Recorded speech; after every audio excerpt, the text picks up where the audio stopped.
तो क्या आपको पता है कल मैं दीदी के घर वापस आ जाता हूँ। तो हेलो गाइस, स्वागत है आपका मेरे मेरी ब्लॉग में। तो सुबह-सुबह हम जल्दी से रेडी हो जाते हैं, उठा के थैला हम चल देते हैं स्टेशन की ओर। तो ये भारी बोझ उठा के हम रख देते हैं ई-रिक्शा में। ई-रिक्शा वाला हमें ले चलता है स्टेशन की तरफ।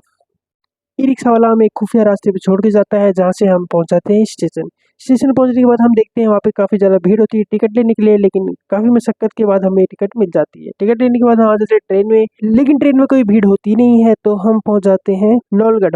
तो नौलगढ़ से ट्रेन हमारी निकल जाती है, उसको बाय-बाय बोलने के बाद हम पहुँच जाते हैं डुमलोद में।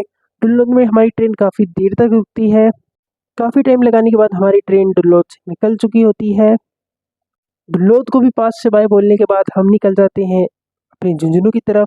मौसम हमें थोड़ा-सा खराब सा लगता है, आगे जाके देखते हैं तो हमें दिखता है एक गाय थैली खा रही होती है। हम देखते हैं कि लोग ट्रेन की वजह से काफ़ी वेट कर रहे थे, तो उनको बाय बोलने के बाद हम आ जाते हैं झुंझुनू।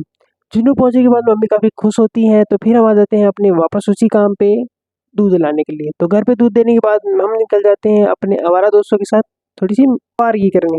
तो आज प्लान बन रहा होता है कि हम कुछ खा के आएँगे, तो हम सोचते हैं चलो कुछ खा लेते हैं। फिर हम ढूँढते हैं कि क्या अच्छा कुछ खाने को मिल जाए, लेकिन कुछ नहीं मिलता, तो हम मुँह उठा के आ जाते हैं वापस अपने नेहरू पार्क में।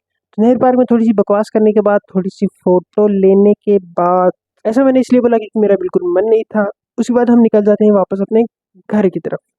फिर हम सोचते हैं कुछ खा ही लिया जाए, तो फिर हम पहुँचते हैं खाना खजाना के के मार्ट में, लेकिन हमें वहाँ कुछ अच्छा मिलता नहीं है खाने के लिए। तो फिर हम ढूँढने के बाद बाहर आ जाते हैं रेडी पे। रेडी पे हम सॉफ्टी खा लेते हैं। सॉफ्टी खाने के बाद हम निकल जाते हैं अपने घर की तरफ। रास्ते से घर आते टाइम पीछे पड़ती है एक दुकान और हम पहुँच जाते हैं उस दुकान पे। तो अंकल को बोलते हैं कि अंकल हमें आइसक्रीम चाहिए, तो अंकल से आइसक्रीम की थोड़ी-सी तारीफ़ सुनने के बाद हम ले लेते हैं अंकल से 4 आइसक्रीम। तो आइसक्रीम लेके हम आ जाते हैं घर की तरफ वापस। घर आने पर हम खा लेते हैं अपनी आइसक्रीम और आइसक्रीम खाने के बाद हो जाता है खाने का टाइम। तो खाना खाने के बाद हम ले लेते हैं अपनी दवाई। दवाई लेने के बाद हो जाता है दिन पूरा, उसके बाद हम सो जाते हैं। Good night.